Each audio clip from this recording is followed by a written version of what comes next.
Tell us then, Sir Wade. What is your plan? Nothing fancy. You, Lady Jill and I make for Buett Bridge, and provoke the main host at their encampment. Sensing an opportunity to end the Guardians, the Black Shields will call for reinforcements, who will be met from the rear by parties of my brothers hidden throughout the surrounding hills. This will allow us to wage battle on the bridge without fear of being overwhelmed. While the Black Shields have an advantage in numbers, you see, they prefer to fight in small units, which we can use to our advantage. How small exactly? Small enough, now that I have you and Lady Jill for company. I doubt I could have done this on my own. But until we arrived, that was your plan. You haven't changed a bit. So Wade, the bearers from Oldale have been laid to rest. Very good. Now make ready for battle. As you command.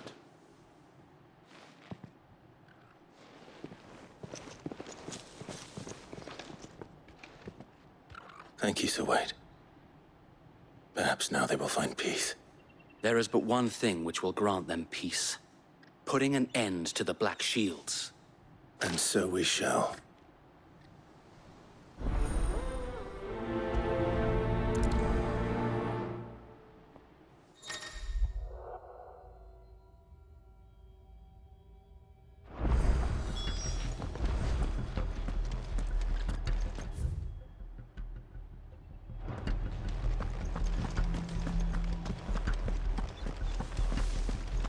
May the blessing of the Phoenix go with you. How long have you been pursuing the Black Shields? Since they burned their first village, we tracked down the bastards responsible and fed their corpses to Stillwind. Suffice to say, that got their attention. It's been a game of cat and mouse ever since. Fly, Ambrosia.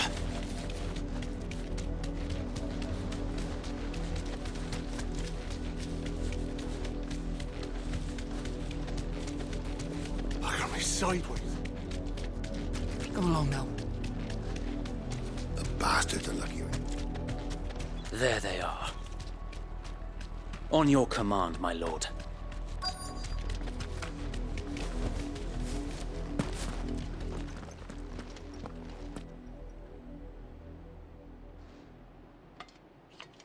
What is it now? I told you! We bear a message for the Vicereine. From the Guardians of the Flame. Ha! You presume to tell us that a pair of filthy vagabonds, a woman and a dog, could guard aught against the might of the Black Shields? Then come! Die along with your flame! For Azaria! For Azaria! Your petty revolution ends here. On these our swords we swear. Get him! It's over! Bloody hell! Reinforcements from the far bank! Another wyvern to find us matches for them.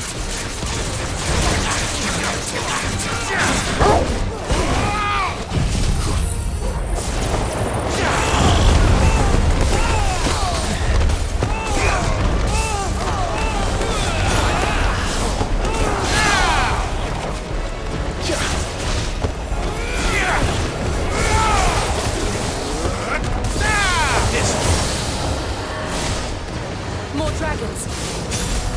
Worms. The Imperials aren't taking any chances. I can't say I'm flattered. Go for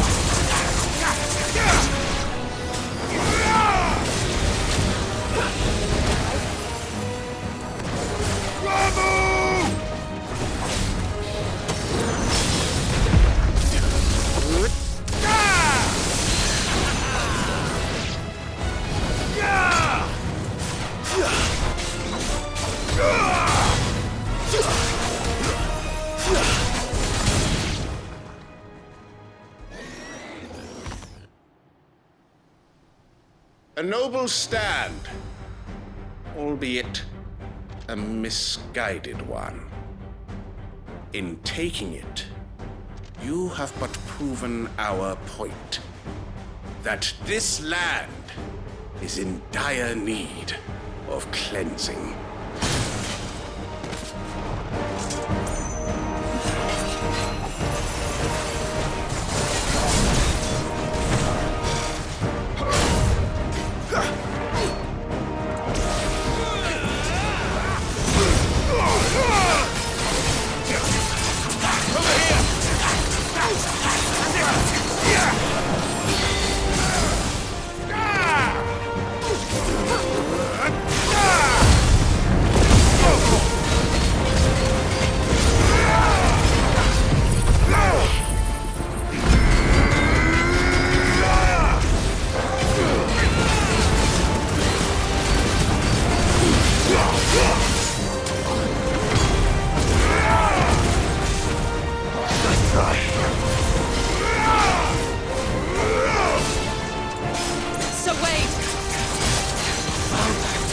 There's no one left to keep them occupied. We need to finish this.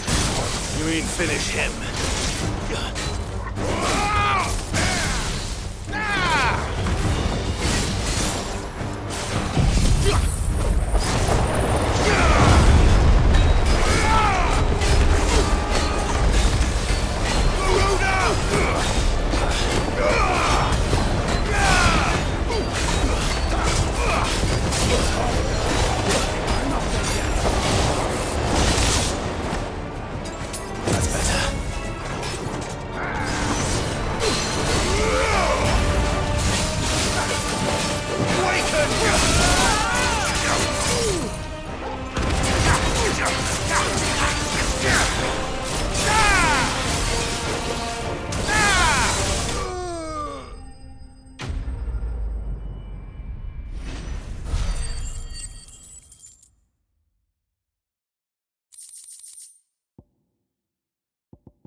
I don't see any more.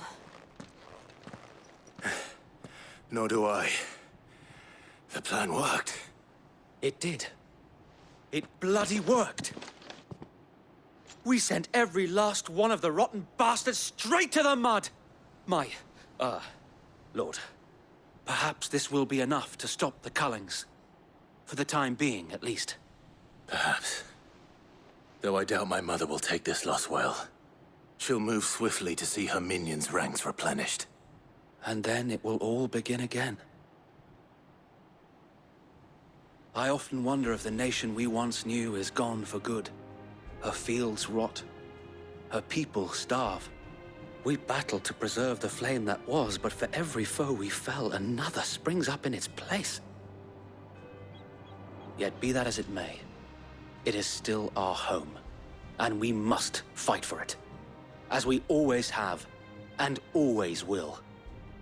For as long as the Firebird's flame burns in our hearts, the Duchy cannot die.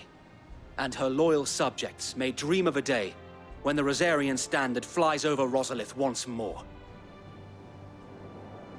So wait, Think we should fall back to Port Isolde before the garrison sends reinforcements? A sound strategy, my lord.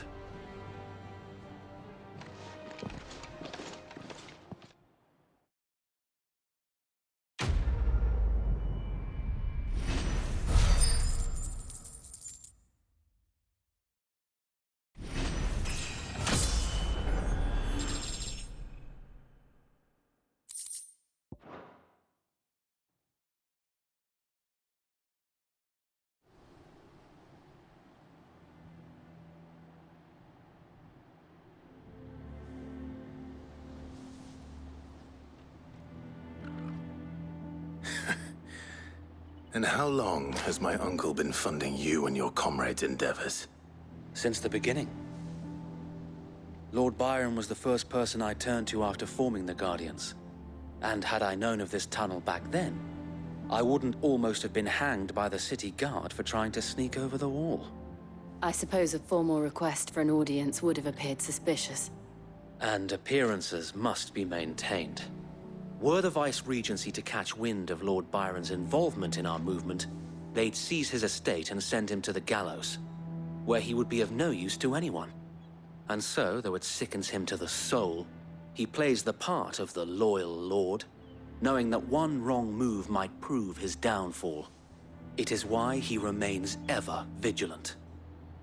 Don't be surprised if he refuses you an audience, especially since you're famously dead. Then I will have to think of a way to prove that I am neither wraith nor wrongdoer. I might have something which could help with the latter. It's the Mark of the Guardians. Display it, and those who love Rosaria will know where your loyalties lie.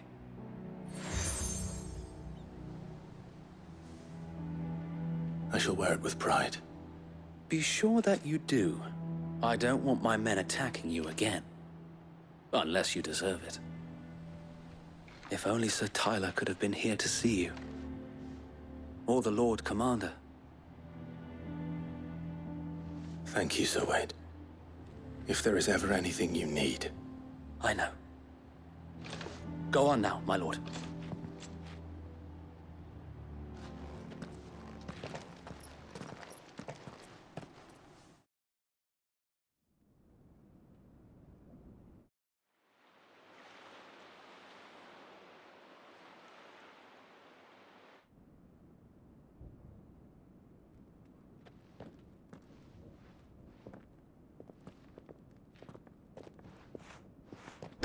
How accommodating. Do you really think they believe we are who we say we are? Not a chance.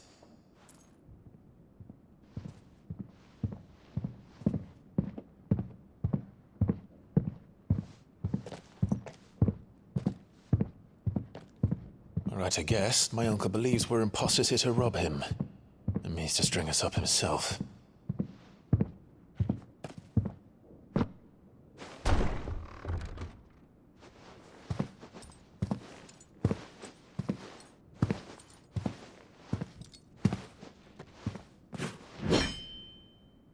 Imagine my surprise when I was told my nephew had come to visit.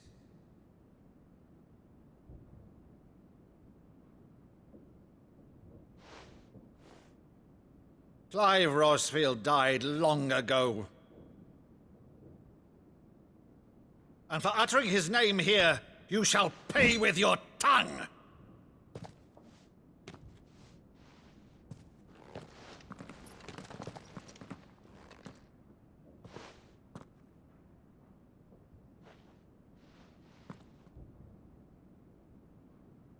You would mock me as well?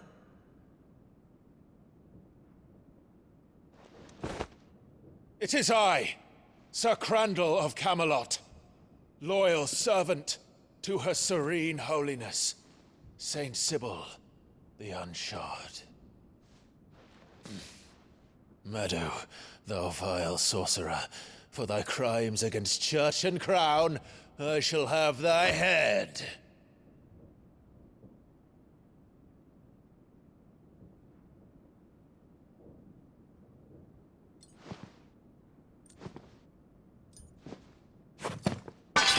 Curse thee, infectious flax wench. Even in death, must thou plague me still? Very well. I shall open the gates of hell, that thou might see thy charge once more.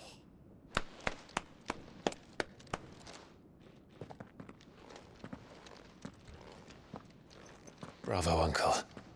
You're still the finest Maddo in the twins. Oh, Clive, my dear boy, it's really you.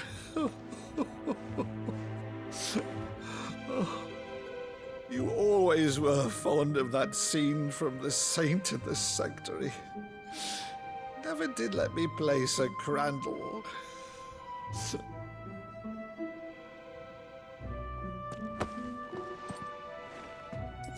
I have a favor to ask, Uncle Byron. Rutherford, inform the kitchens. There'll be guests. We dine immediately. But, Uncle... You can't very well regale me with the tale of your miraculous preservation on an empty stomach. Go on, sit.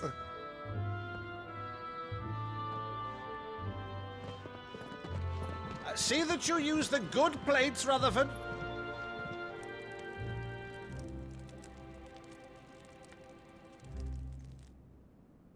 So you arrived late to one of her cullings, did you? Since becoming Vicereine, Annabella has been a constant thorn in Rosaria's side, but these atrocities are a new low. Something has changed. Quite what, I don't know, but the woman we knew is gone, and a monster sits in her place. A monster. For better or worse, I've been charged with governing this town, and thus must maintain the illusion of obedience. That's all I can do to aid Wade and his merry band of revolutionaries. So he's told us. You have risked much for Rosaria. Our nation will be forever in your debt.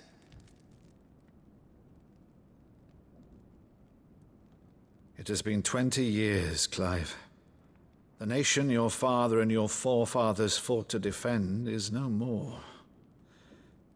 Perhaps it would be otherwise had I the courage of my brother.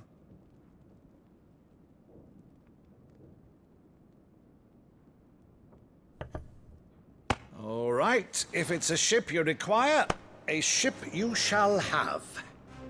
I've a galley in port, but recently relieved of her cargo. She can be outfitted for the voyage in a matter of weeks.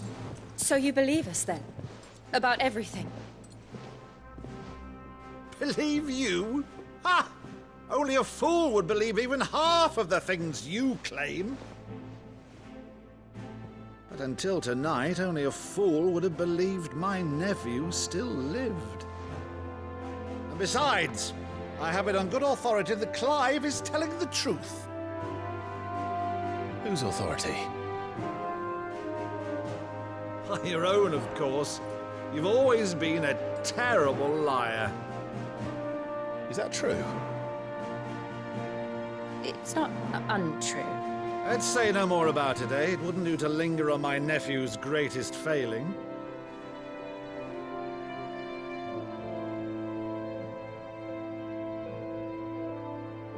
The one thing I cannot believe, though, is all this about you being Sid. You were always such a good boy, but now you're quite the outlaw. Which, if I'm not mistaken, would make me an outlaw's uncle. Right then, who shall we pillage first? Rutherford, fetch me my cutlass. This will be fun.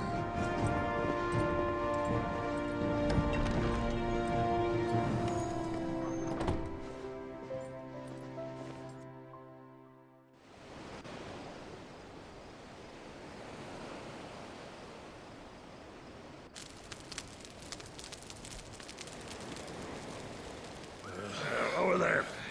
Go on. She's a fine ship, isn't she? Once outfitted, she'll bear us across the boiling sea to Drustinus in the space of 3 days.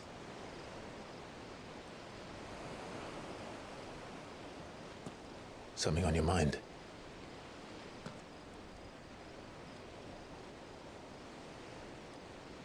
Monsters. When I served the Iron Kingdom, I did so because I saw no other choice. Because once they learned that the lash would not move me, they turned it on those who could.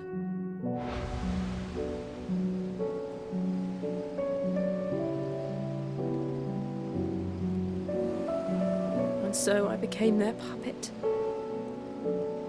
I let them pull my strings, telling myself it was not my hand that swung a sword, but another's. I removed myself from the truth so I wouldn't feel the pain it caused.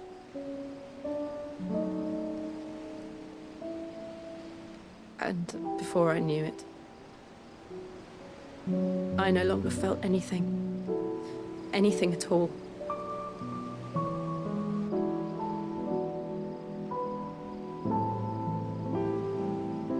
I had become a monster.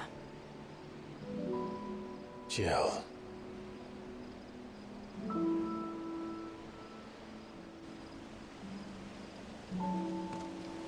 I don't want to be a monster, Clive. Do you understand?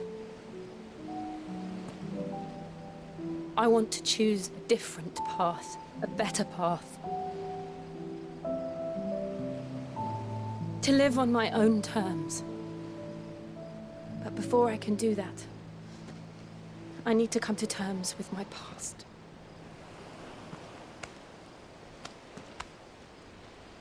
And when you do, I'll be standing there with you, just as you stood with me.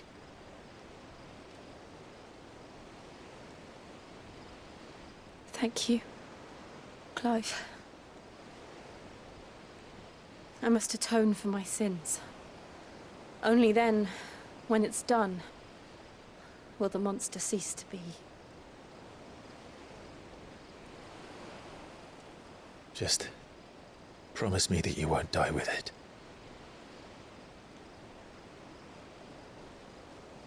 Now, let's get some sleep. The journey back to Benamir is long, and there is much to tell the others.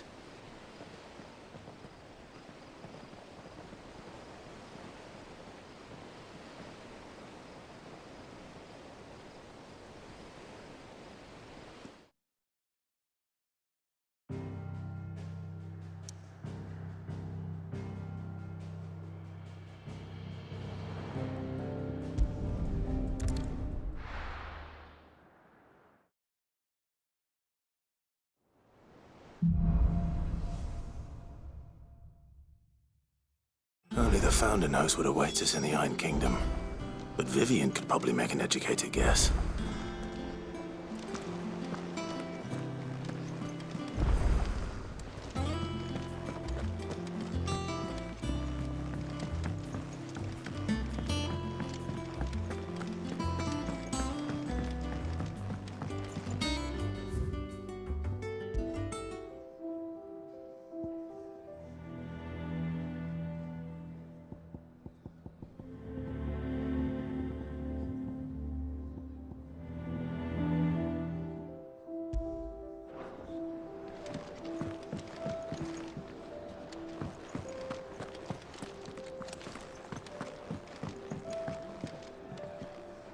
I didn't take you for a scholarly van.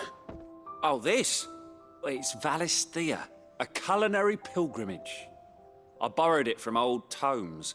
Seems there's no creature in the realm so foul it can't be cooked up into something delicious. Think I'll stick to the unfoul ones, thanks. Oh, where's your sense of adventure, Sid? Honestly, one glance at these recipes, and even you would trade in your sword for a butcher's cleaver. From spit roasts to sweetmeats, this book has them all. What I wouldn't give to bring these recipes to life. If it's my blessing you're hoping for, then by all means.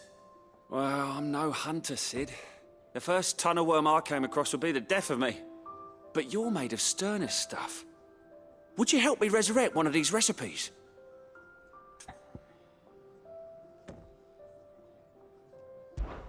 Something tells me you won't be taking no for an answer. Fine, I'll help. Fantastic! Thank you. So, dare I ask what's on the menu? Chance's Stew. It was once a favourite among the gourmands of Oriflamme, if the author is to be believed. Though Molly's never heard of it. The only problem is that while the recipe is extremely detailed in most respects, it's infuriatingly cryptic as to the main ingredient.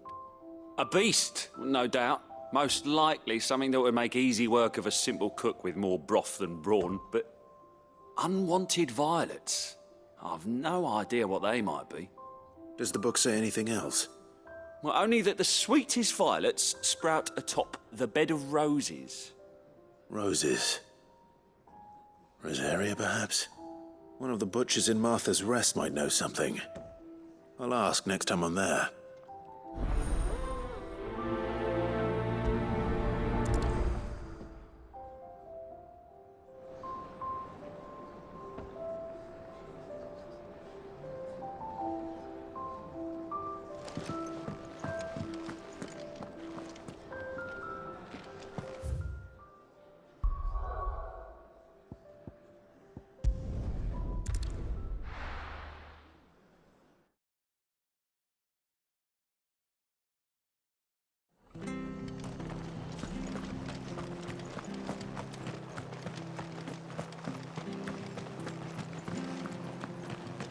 Thank you for sticking with us.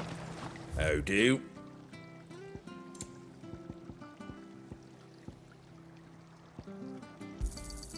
There you go. Thanks very much. Those of us who are still here have to look after each other, don't we? Ah, welcome. Times may be hard, but if you got the gill, I got the goods. What can I do you for? Unwanted violets, if you have them. Though I'd gladly settle for learning what they are if you don't. Why, I haven't heard folk call them that since I was a lad. You're looking for scorpion tails. Unwanted violets is what folk used to call them back in the day. They turn a wicked purple when you boil them up, hence the name. Used to chuck them in the pot when there weren't nothing else on offer, when there was a war on, that sort of thing. Thankfully, times aren't yet as hard as that. And even if they were, you wouldn't find anyone selling them these days. Do the scorpions still live nearby? I dare say they do. 3 Reeds would be your best bet, if memory serves. Thank you. You've been most helpful.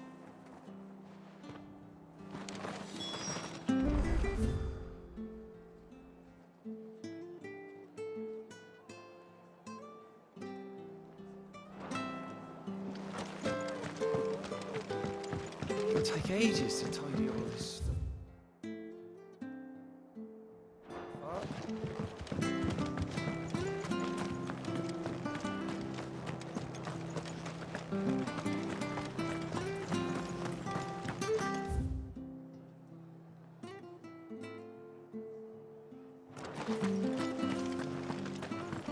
Stay sharp. After what the Empire did to Martha's mother. Don't you go causing any trouble now.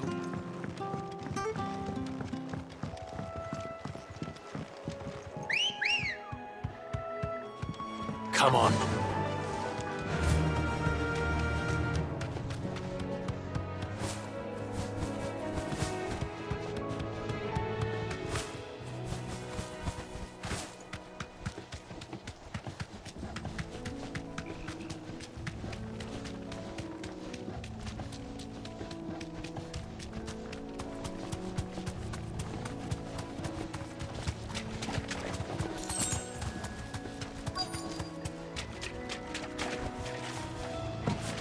Scorpions. At least I know what I'm up against.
I better get this back to Yvonne before it goes bad.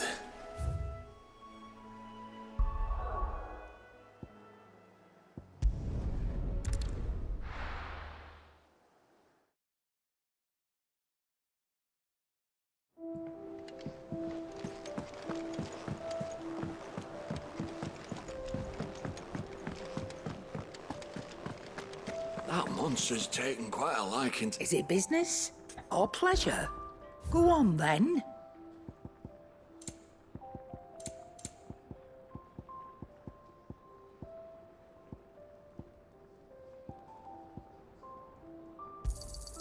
You're rubbing me blind, you know.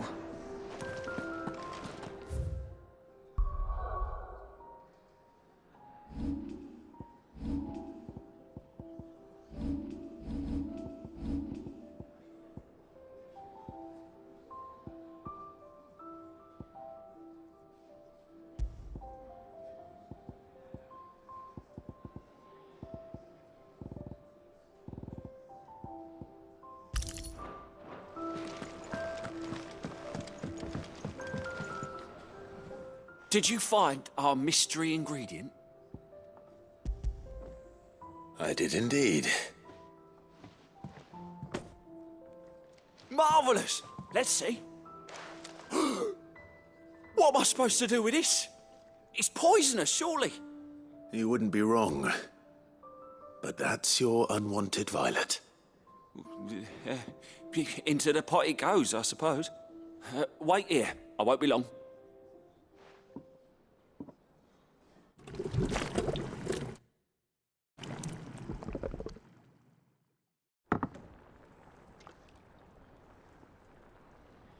I present Chance's Stew, risen once again from the ashes of obscurity. Grab a spoon, Sid. Let's eat while it's hot. I'm, not hungry. Well, it'll be too late once I've licked the bowl clean. Your loss.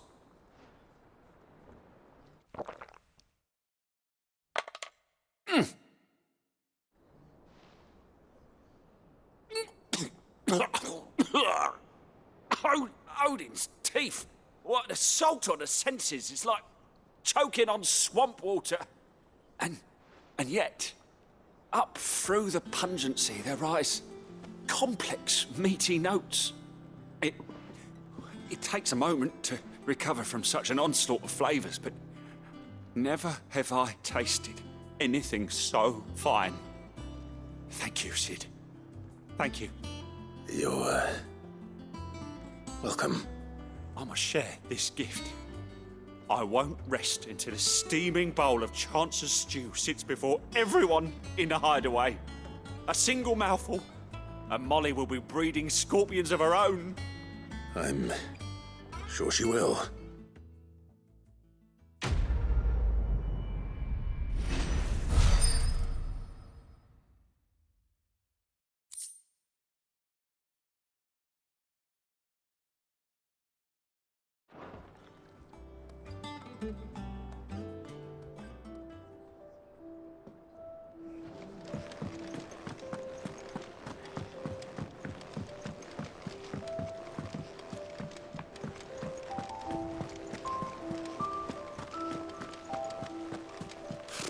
Typical nobles, cowering behind their walls rather than joining.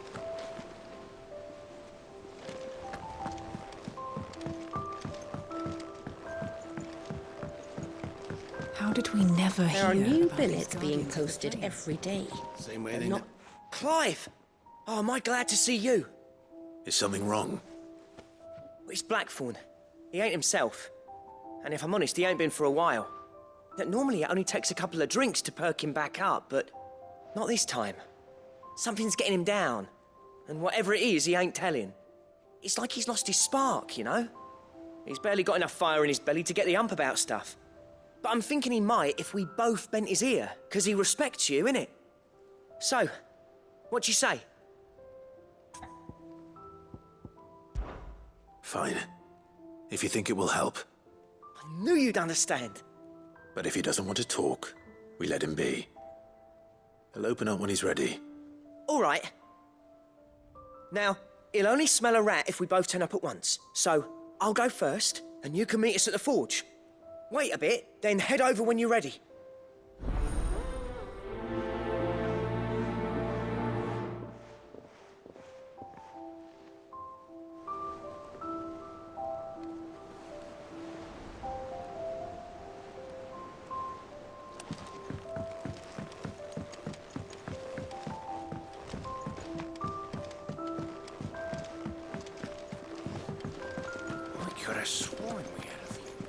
A sea voyage this time, is it? I can lend you an oilskin if you're looking to keep the salt off your back.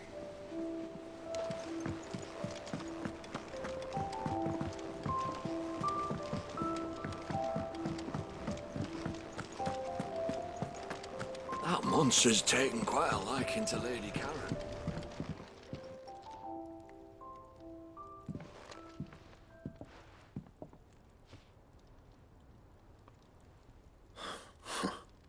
First August, and now you. What are you pair up to? What's it got to do with me? August was worried that something had been weighing on your mind. I thought you might want to talk about it. Did you now? I told you not to stick your nose in my business. What'd you go and do? Clive just wants to help, innit? What's so bad about that? Talk to him. You never know, you might feel better for getting it all out in the open. Please, mate. I'm worried about you. Phil shut you up. It's nothing really. Stupid. Not the sort of thing you bother people about. Why don't you tell us all the same?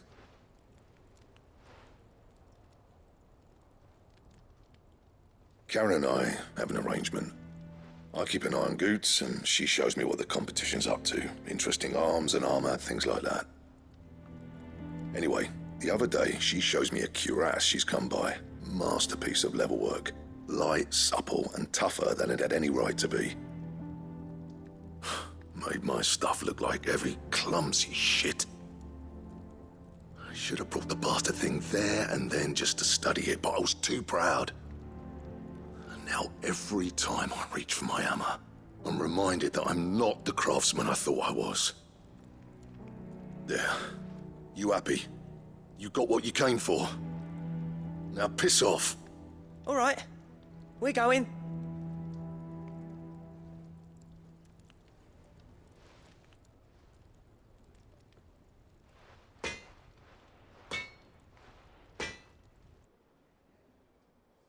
I always thought of old Blackthorn as a bit of a force of nature.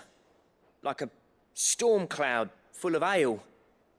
Didn't think anything could rattle him. Least of all a stupid piece of leather.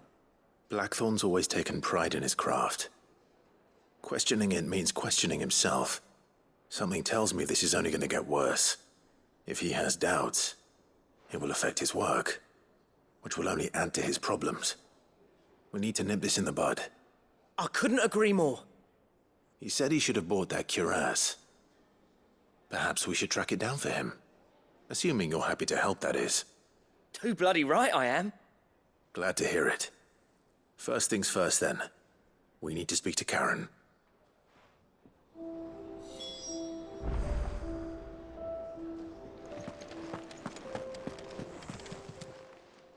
Karen, do you have a moment? Blackthorn mentioned that you'd recently come by a leather cuirass. An exquisite example of the craft, from what he told us. And he ain't been himself since he saw it. So we thought we'd buy it for him. Sorry, sold it already. Didn't think Blackthorn cared for it the way he turned his nose up. But it was nicely put together, that's for certain. Even if the bloke who made it is a bit of an odd one. Happened across him on my travels. Makes all his stuff to order, but the fella who commissioned it refused to pay.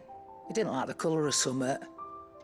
So I took it off his hands for a fair price. You don't know where we might find him, do you? Like I said, he's a bit of an odd one. Doesn't even have a workshop. He doesn't trust hunters neither, which means he spends as much time out tracking beasties as he does working their hides. I see. He did tell me something, though. Apparently, his next commission's for a set of griffin hide greaves. Here, there's a griffin on the hunt board. The curse breakers were placing bets on who'd bag it. Now, where the bleeding hell was it sighted? Somewhere in Sambrec, maybe... Care Northern, that was it. Thank you, Karen. We'd be lost without you. At least you admit it. So, it sounds like going after that griffin might be the best chance we have of finding our roaming leatherworker. I'll leave the hunting to you if you don't mind. While you get on with that, I'll ask around the markets. See if I can't sniff out who he is and where he's hiding. Good idea. Hopefully one of us will be able to track him down.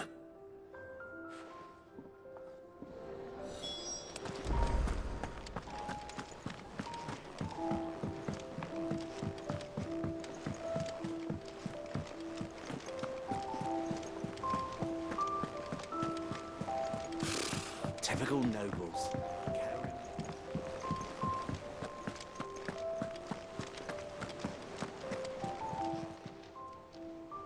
Oh, Clark. The patron's whisters. That. Oh, no, I still... Come to claim your just desserts? You earned this.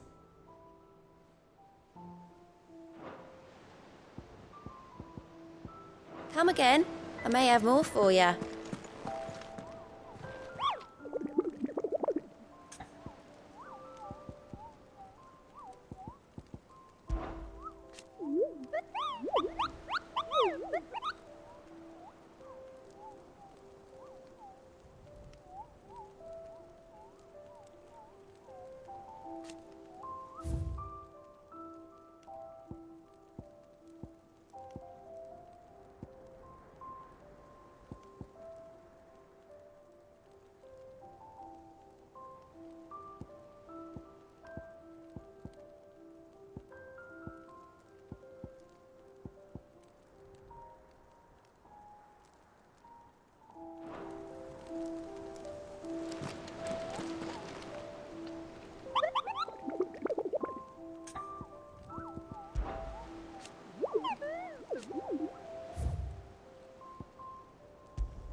How did we never hear about these Guardians of the Flame? Same way they never heard about us, I expect.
Yeah.